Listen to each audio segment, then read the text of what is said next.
우리가 자주 부르던 애국가를 보면 그 1절 가사에 동해물가백 두 산이 마르고 닳도록 하나님이 보호하사 우리나라 만세라고 우리는 노래했습니다.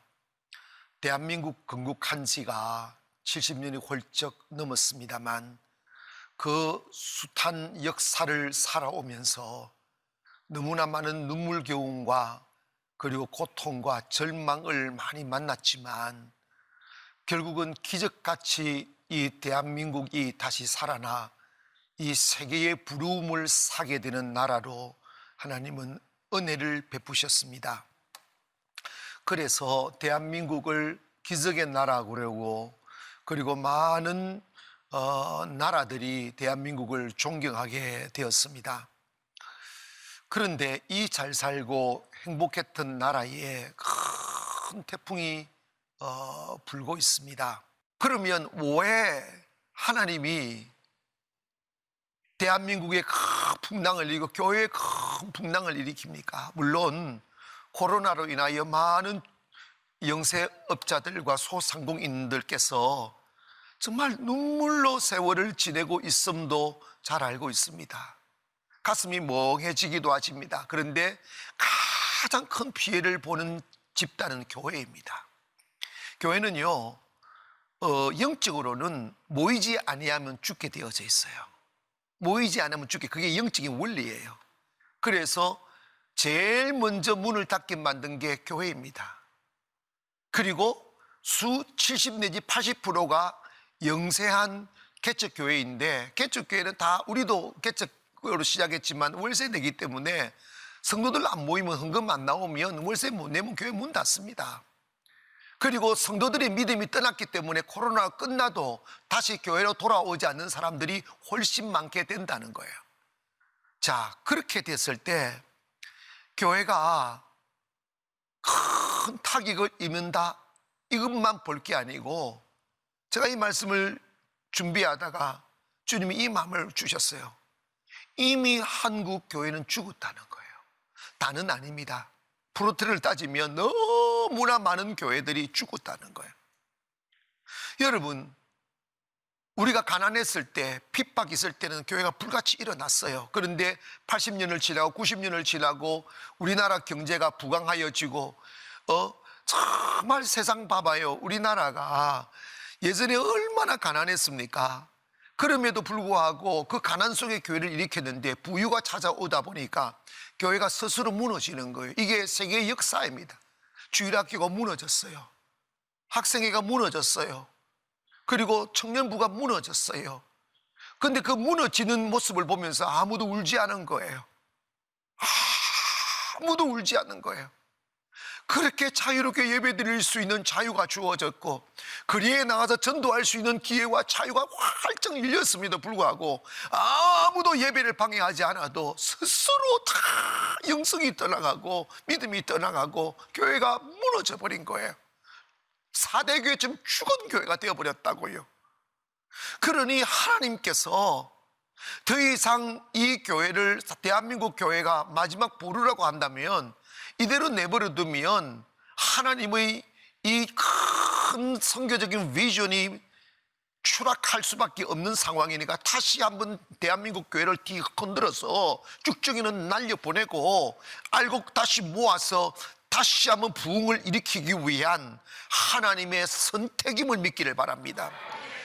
그러므로 우리는 이 위기의 상황에서 풍랑이 왜 일어났는지를, 이유를 알아야 됩니다. 왜 풍랑이 일어났을까? 여러분, 다시스로 가는 배에 탄 사람들이 막 풍랑이 이니까 살기 위해서 그렇게 귀하디 귀한 자기들의 재물과 보따리들과 물건들을 막 죽음 앞에서 돈이 왜 필요하겠어요? 그러니까 살기 위해서 다 던지는 거예요. 경제적인 몰락을 의미하는 거예요.